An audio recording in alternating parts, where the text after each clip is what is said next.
राधे दोस्तों, कैसे हैं आप सभी। आशा करती हूँ आप सभी बहुत अच्छे हैं और अपना ख्याल रख रहे हैं।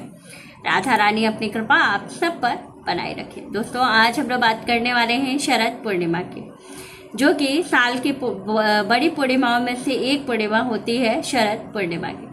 इस दिन विशेष रूप से जो चंद्रमा है वो 16 कलाओं से परिपूर्ण होता है और साथ ही इस दिन कुछ विशेष प्रकार से पूजन करने पर माँ लक्ष्मी का आगमन हमारे घर में बहुत जल्दी हो जाता है।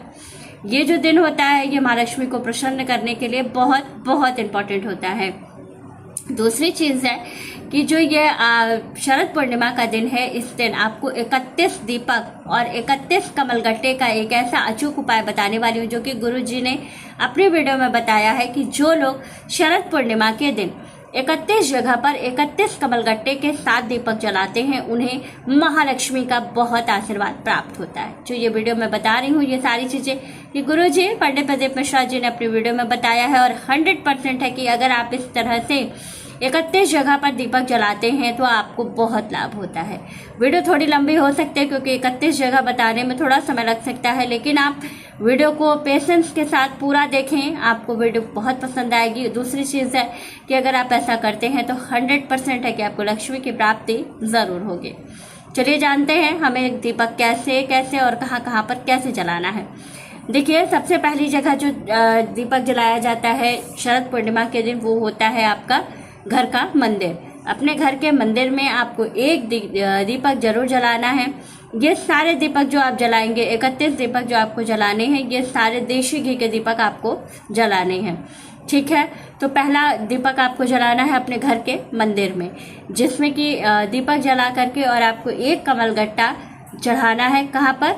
जहाँ महालक्ष्मी की मूर्ति या तस्वीर आपने स्थापित कर रखी है वहाँ पर। दूसरा दीपक आपको अपने घर के मुख्य द्वार पर जलाना है, जिसमें दीपक के अंदर ही आपको कमलगट्टा डाल देना है। तीसरा दीपक आपको जलाना है तुलसी जी के पास, उसमें भी एक कमलगट्टा डाल करके, या तुलसी जी का जहाँ जड़ है वहाँ पर भी आप कमलगट्टा डाल सकते हैं, चाहे तो दीपक में डालकर भी आप जला सकते हैं। तो तीसरा दीपक आपको तुलसी जी के पास जलाना है। चौथा दीपक जो जलाना है वो आपको बरगद के पेड़ के नीचे जलाना है, क्योंकि वहाँ पर भी सभी देवी देवताओं का वास होता है, तो वहाँ जरूर जलाइएगा। छठा दीपक आपको जलाना है कहाँ पर? पीपल के पेड़ के नीचे, वहाँ भी आपको ज़रूर जलाना है, क्योंकि बहुत लाभ मिलता है। क्योंकि जो पीपल का वृक्ष होता है उसमें हरि विष्णु जी का वास होता है। जब हरि विष्णु जी प्रसन्न होते हैं तो माँ लक्ष्मी उनके साथ स्वयं चली आती हैं। छठा दीपक गौशाला में। सातवां दीपक आपको सभी दीपक के अंदर ही आपको कमलगट्टा डाल देना है। सातवां दीपक गौशाला में। आठवां दीपक किसी नदी या तालाब के किनारे, अगर नदी या तालाब के पास नहीं जा सकते तो घर में किसी बर्तन में पानी भर करके उसमें ही आप दीपक जला दीजिएगा। आठवां दीपक हो गया। आठवां दीपक आपको जलाना है शिव जी के मंदिर में, जो कि बहुत महत्वपूर्ण होता है, ज़रूर जलाइएगा। नौवां दीपक आपको जलाना है कहाँ पर? गौशाला के बाहर। गौशाला में आपको 3 दीपक लगाना है।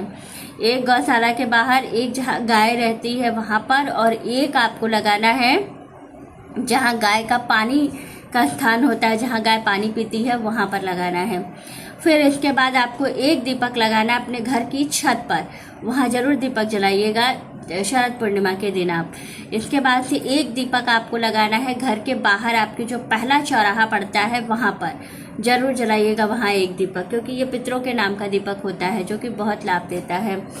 साथ ही आपको क्या करना है, एक दीपक आपको लगाना है शिव जी के मंदिर में। दूसरा दीपक लगाना है, अगर आपके घर के आसपास कोई देवी जी का मंदिर है या शिव जी के मंदिर में ही पार्वती जी का स्थान अलग से बना हुआ है तो वहाँ पर जलाइएगा।